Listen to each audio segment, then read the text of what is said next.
Okay guys, I just wanted to show you that I started the second batch, probably 15 minutes or so ago. We're up to about 200 mils of nitric acid in there. You can see, I can tell just by looking at this one, that some of those smaller contacts that I used in there to make up the difference of the 500 grams for the bendables obviously have a lot more copper on them, because we are already getting a nice blue color, and you see we've got a lot of NOx gas in there. So I'm going to step away from this because I can only talk and hold my breath so long because I don't have my mask on. But anyhow, I just wanted to show you that real quick. We have a pretty vigorous reaction, and that's more than likely because of the copper that's on those smaller contacts, or in those smaller contacts. Alrighty, we'll get back at you in a bit. Okay guys, we are back inside. As you know, we did determine that some of these are going to be tungsten plated from putting our last batch together out there, or tungsten overlay, or whatever you want to call it, but basically just a very, very heavy coating of silver on tungsten. And what I'm going to do now is I'm going to go through all of them individually. I'm going to show you what happens when you have a plated contact. You put this together and try to bend it, it actually just breaks. So that tells you that it's either a very, very shallow or weak alloy of silver, meaning less silver content, or it is a plated or coated contact. So what we're going to do, I know that these are, I don't have to do them because I've already done two of them. So I'm going to actually separate those from what I know are the benders, because I want to do those in separate batches. What you saw us run into before with our last adventure is actually doing mixed material that you don't really know what it is. So the best thing to do, no matter what you're doing, the best thing to do is try to do light material as much as you can. I mean, you're going to mess up, you're going to get some oddball stuff in. See how far I could just bend that? So that should completely dissolve. So we are actually going to keep these down. We're going to have probably two more batches. We're going to keep those over there, the breakers over here. We've got another 500 grams of benders going out there right now. So we are just going to keep these in two separate batches, so we will only have two more batches. Now you see how that just broke? So that we have to keep separate. So this is what I'm going to be doing for the next hour or so, is just taking each one of these and seeing if I can bend it, or if it's too hard to bend, or if it'll break. And then periodically I'm going to go out and add acid to the batch that's going out there now. So we will get back at you. I'm not going to bore you with this. This is my tedious, boring job to do. See how that broke right in half very easily? Now these are more than likely going to yield some powder, and also there will be some solid material left over from them. But we are going to go through them all. So I'll get back to you when I get done with this. We still got all these to sort and finish these. So back at you in a little bit. And hey, one more thing guys, I did want to just toss in too. Just because these bend, you know, the ones that bend are bendable, does not necessarily mean that they are not copper. They could be a heavy copper plating, or a heavy plating of silver over copper or over brass. I just didn't want to give the illusion that if they bend, you know, they're all silver alloy. It is possible that some of these could be also just a brass or a copper with a heavy plating over them, like the tungsten. And another thing I wanted to point out, a lot of times a very quick identifier to the tungsten is they usually have these, see how it's smooth here, but when you take them off they have these lines, and they are also very heavy. Tungsten is about twice as dense, maybe, or a little more than silver, so it does create an illusion of more weight. But you see, that guy broke. That is not going to, in fact that one didn't even, it just broke on the end, but that is definitely tungsten.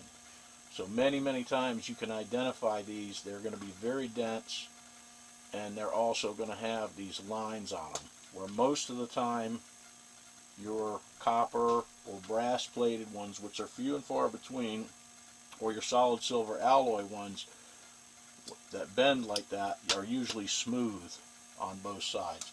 But again, not always. This is, like I said, you never know what you're going to run into. See, now these we already know are tungsten because we already tested them. But so I just wanted to throw that in. I don't want you to be under the illusion that just because it bends means it's a solid silver alloy. Another thing is that also makes it very hard to buy contacts.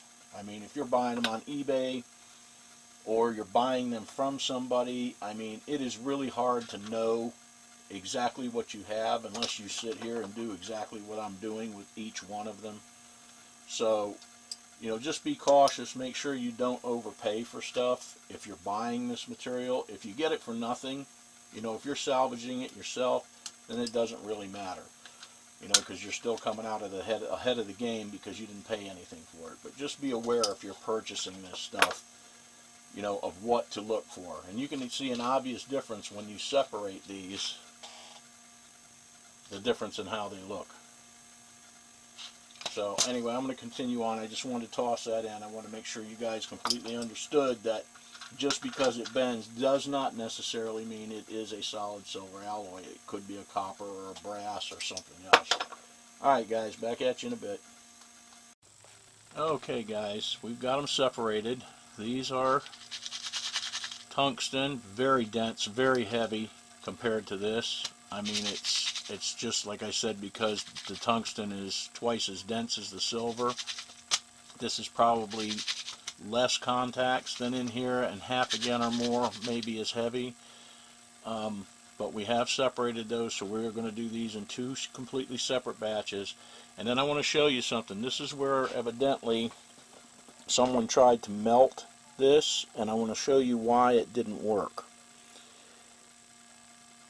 Some of this contact right here is a silver alloy contact. I don't know if you can see that one right there.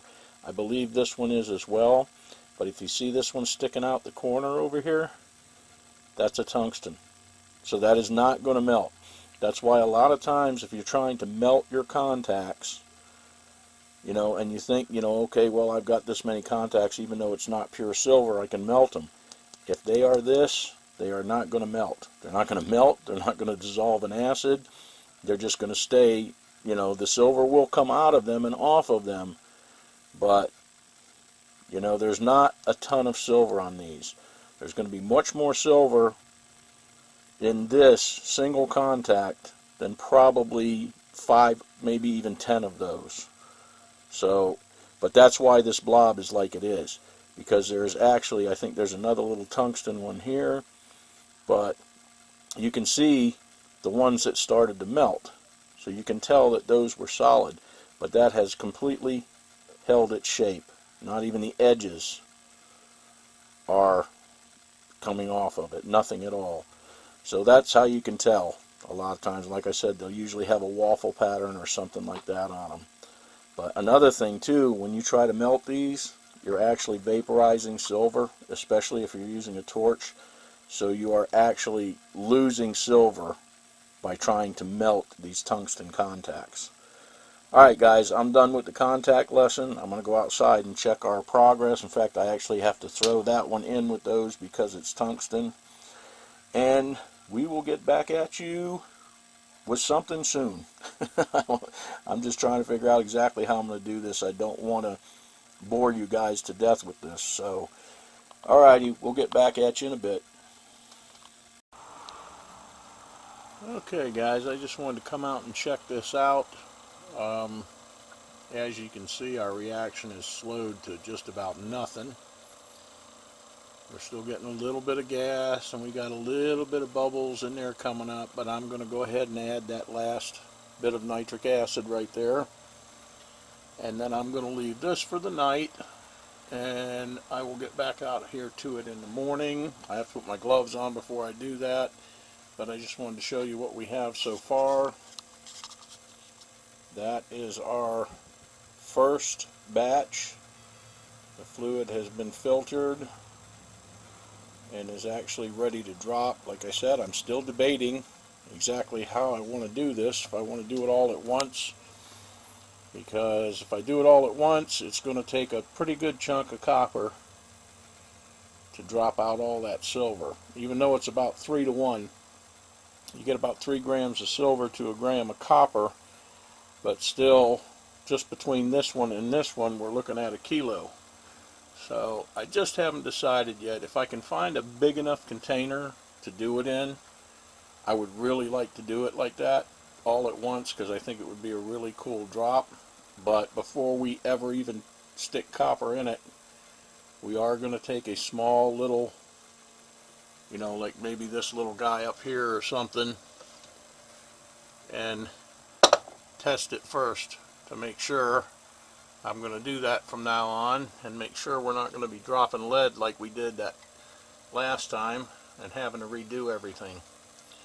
So we'll probably do a little test jar first, but I'm going to work it out to see if I can't do this all at once, because I think that would be a really, really neat drop to watch.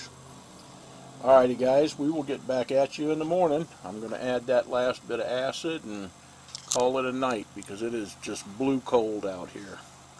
So we'll see you in the morning.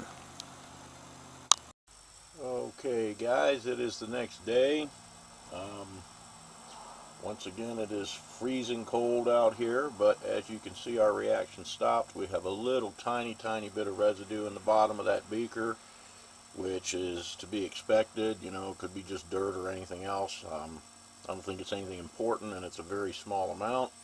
So I'm not going to put you all through all the filtering process. You already saw basically we're just going to be doing the same thing over and over about 4 times.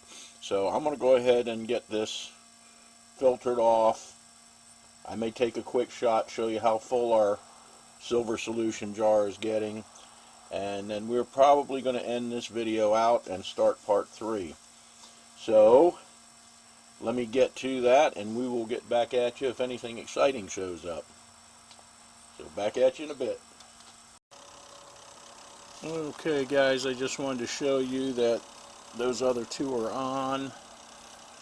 We're going to leave them for the rest of the night, and I wanted to show you where we're at with our fluid. If you can see that, batch 2 has been filtered off, so we almost have about 3/4 of a gallon of our filtered solution.